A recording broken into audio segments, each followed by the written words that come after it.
Chapter 15. The Guardian of Oma, Drakin of Arah. Thunderous beats carried by reverberated ripples clash against the scrawny tower. It wobbles and strains with each passing of these imperceptible waves. The bricks shift in an abnormal fashion, aging before my very eyes as they slide, abrasively thinning against one another. Through fumes like the heating of the gases in the air on a sizzling summer day, I watch as they are displaced with each flutter of the arriving flyer. Before I can brace myself, a pale, blinded bird swoops me from the dying platform, then catapults me between its arid shoulders. The unique bird bears a remarkable grandeur, especially denoted in its sinuous, waving limbs, its drawn-out quills, and a patch of snowy fur upon its nape. Across the whole of the avian, it is adorned with resplendent, pearly plumes. Feeling past the wintry fur and feathers of the creature are the hallmarks of a desiccated husk, its rough skin sagging by the mass of time. Were it not for its feathered encasement, this bird would be quite the startling specimen. It is rather out of place in the desert, for it seems more suited to the tundra, and yet it does not at all strike me as being bothered by the heat. The flapping of its great wings marginally muffles the sound of the wind as we cut through it, soaring towards our destination. Or rather, the bird's own intended destination. For he heads south, and I haven't the slightest idea which course the Zyathori duo may have taken. The Flutora can read your intentions, Omani. It'll take you where you need to go, Grim shouts from the lame scaffolding. His voice is filtered through the Flutora's disruptive element, however my ears fail me not. As astounded as I am by this extravagant creature and its clairvoyant compass, I must succumb to sleep's tempting allure. I am yet thoroughly and sorely exhausted from that farce back in that mysterious room. The last I acquired some moderately worthwhile rest was when I was debilitated by Kishnu and Kara, and that was far from what one may consider a rejuvenating nap. I'll just rest my eyes for a couple. The Flutora shakes itself to keep me from falling asleep. What is it? I stroke the pelt behind its neck in an attempt to calm the creature. It shakes again. Must I remain awake for you to read my intentions? Is that it? Once more it quivers. So be it. I shall meditate in lieu of my overruled and prohibited slumber. The fieriness from the desert below reaches us with its beckoning fingertips. That warm wind greets the whole of me, barging through any openings in my torn clothing and inflating them to their limits. Sa's intense gaze rests upon the right of my forehead. I hear the Flutora's heart thumping in between each flutter.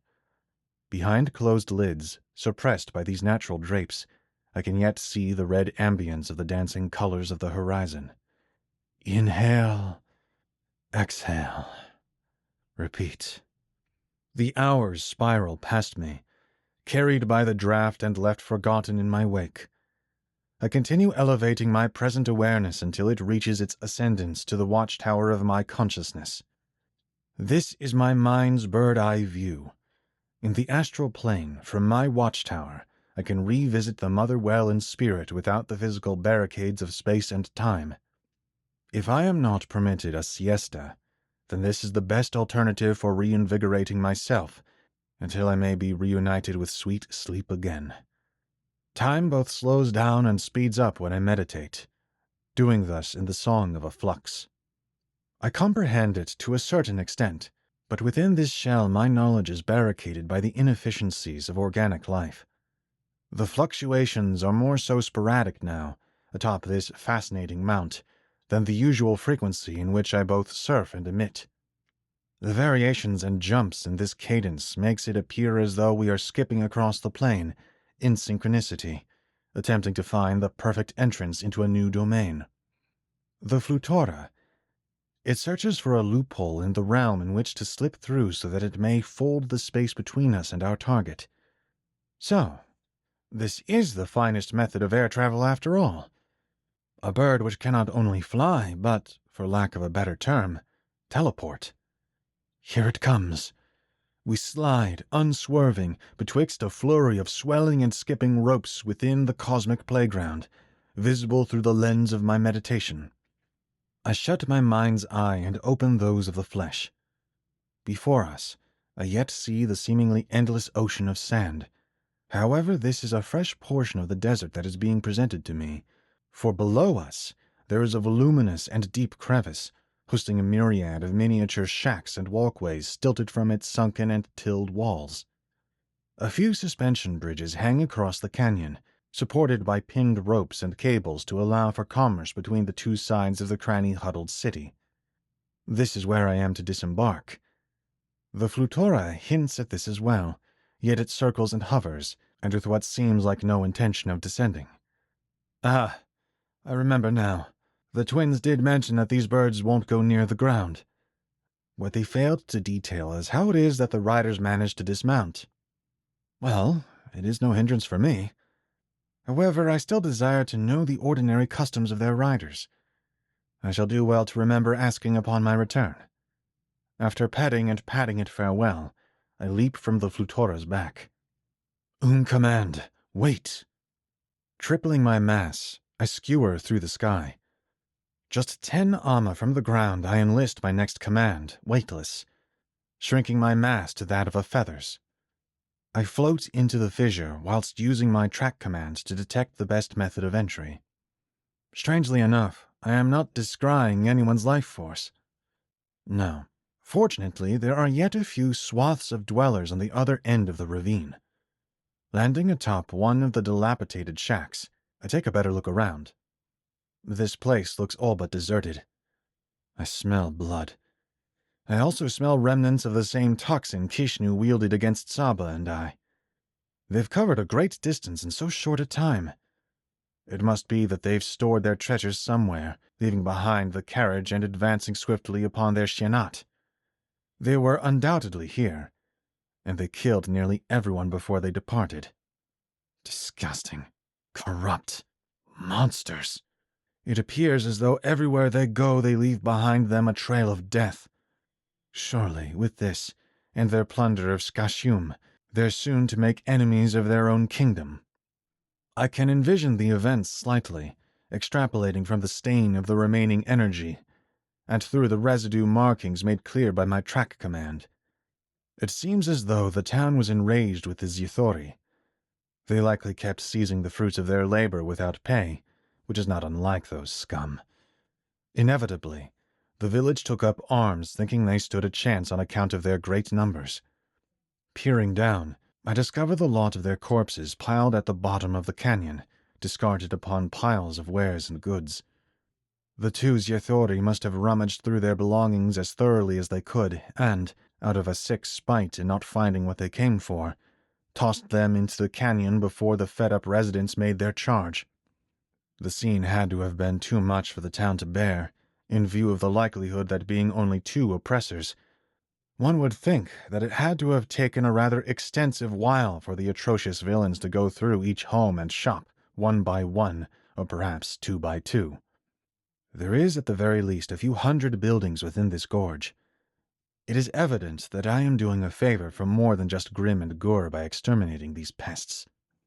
In expanding the radius of my track command, I sense that the putrid pair are not far off. Nevertheless, it'll take some time to approach them in silence. For now, I will close a portion of the distance. Come the dead of night, I will hunt. My eyes wander to a hanging wooden sign at the entrance of the canyon. Atus. The name of this village. Well then, may the citizens of Atus rest in serenity ought they somehow become aware of what I prepare to do for them. As I make my ascent out from the village, I notice a tiny shield, clean and unused. Picking it up, I cannot help but to think that this could have belonged to a child. Though everything here is of minuscule proportions save for the fissure itself. These Tamas shared a tight genetic pool, one that kept them dwarfed. They have no one to remember them by, and thus I will take this with me in their memory. Alight with my renewed charge, I begin my advance towards the malicious duo. It has not yet been 2 full kalama and I rediscover my fatigue once again. Meditation, a distant relative to sleep, cannot stand in its stead forever. I'll hole up in here for a few hours, Burying a narrow shelter in this sea of tiny rubble, I jam the shield into the wall of sand over top, so that it may act as a small canopy. Perfect. It obstructs the first of Sa's setting gleam just enough so that I may only feel its withdrawing radiance upon the bottom of my chin. I remove my leather shin guards and shoulder paddings for the first time in weeks, and throw over myself a blanket found in the provision pack that the twins have given me. In this moment, such a relief is beyond a luxury. With this, I slip into my long overdue and much-needed slumber. I emerge from my cozy dugout to the grand finale of Sa's fleeting heat and sinking light. Stretching towards the star-peppered sky, my yawn startles a small creature scurrying behind me. It retreated into the sand.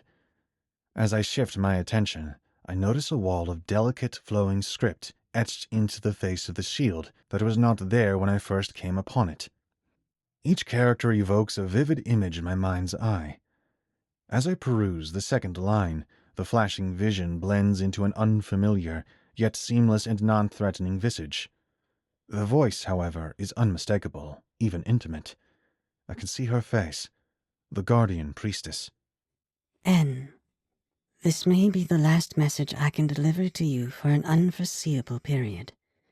Tiamatu has severed my connection to your I etched this letter through the earliest moonlight as to avoid any eavesdropping. I never formally introduced myself. I am Fatima of Arah, guardian priestess. I am an elder Drakin, the last surviving guardian of Oma, of which there were once 4. When we last spoke, I was assuring your theory that you are indeed the reincarnation of Parias. It is what you assumed of Tiamatu that was gravely inaccurate, however. Tiamatu is who Tiamatu has always been. He is immortal, soulless, undying, and thus there is no need for him to have an incarnate, for he himself prepares to come again.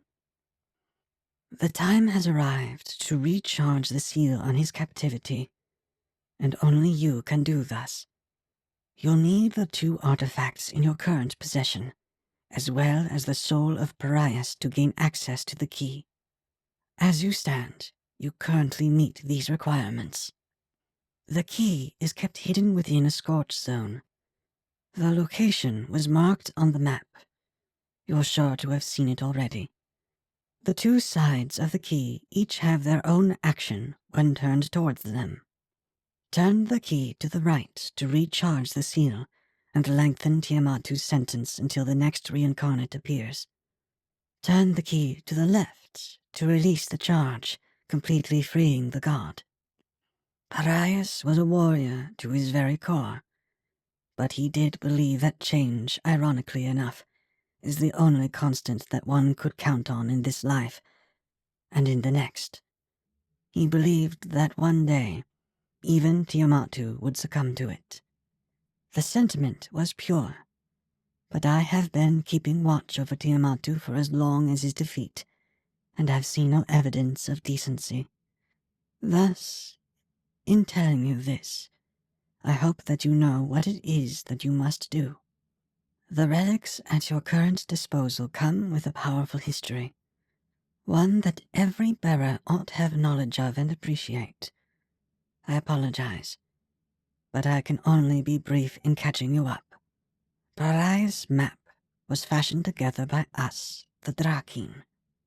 Only through our perspective could a map be depicted so accurately and cover the vast span of Oma and beyond.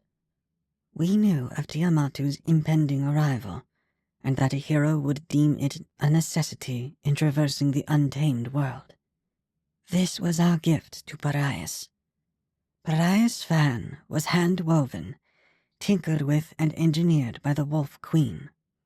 Do not let the title fool you. Samara was simply a rogue wolf, obsessed with her craft and living in isolation to pursue it in its fullness. The wild, real wolves, the very animals to which your ilk looks to in design of your formations and rankings, were her neighbors, and they took a liking to her pleasant Eventually, they came to revere her as their own alpha. Samara founded Mechanics.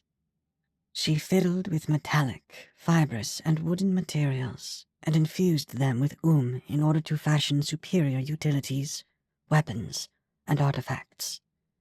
Her greatest creation was the fan. In order to produce it, she collected winds from the highest peak of Oma, Mount Maimath, a titan of natural wonder far to the north in the Khan tundra.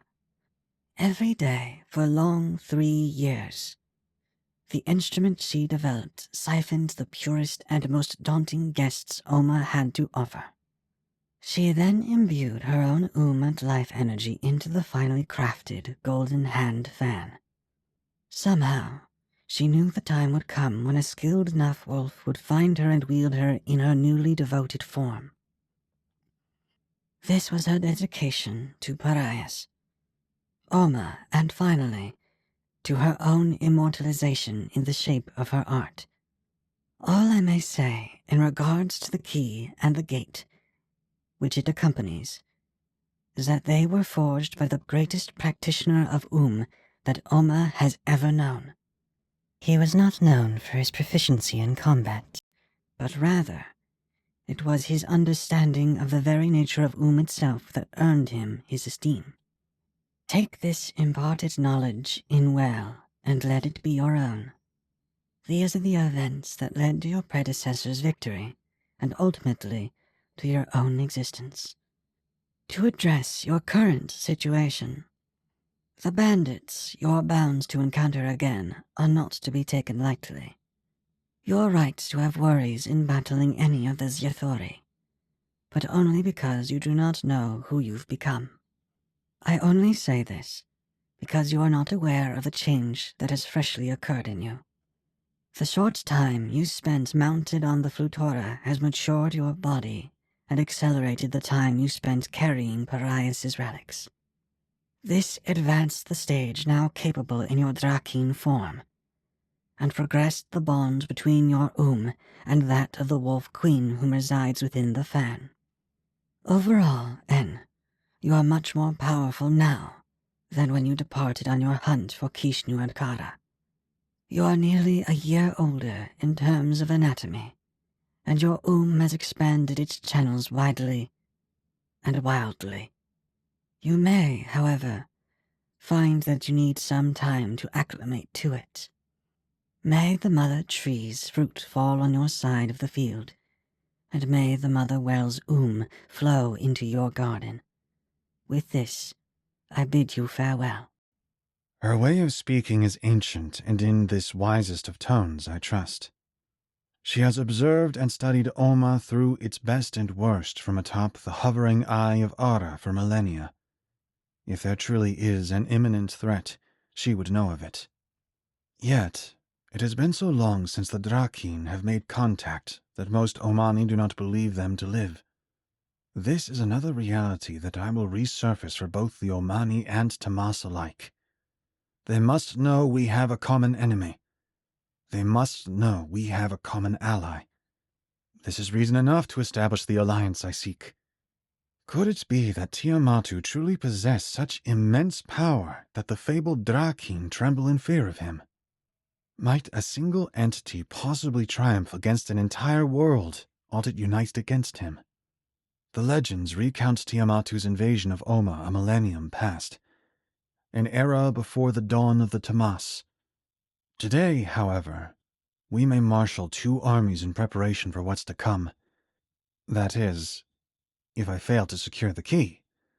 Nevertheless, I ought not to let it come to this, since Fasima warned me that Tiamatu cannot be destroyed, only weakened and then sealed. Perhaps this is where our greatest obstacle lies.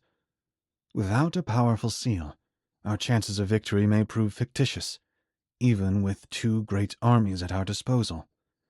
As I gaze up at the 3 moons now glowing in the night sky, 2 in their halves and Arah in its full glory, my mind promotes a slew of dire scenarios, each more troubling than the last. Though I have allies at my side, The true burden of this great duty falls predominantly upon my shoulders. The weight of it all is almost too much to bear, but bear it I shall.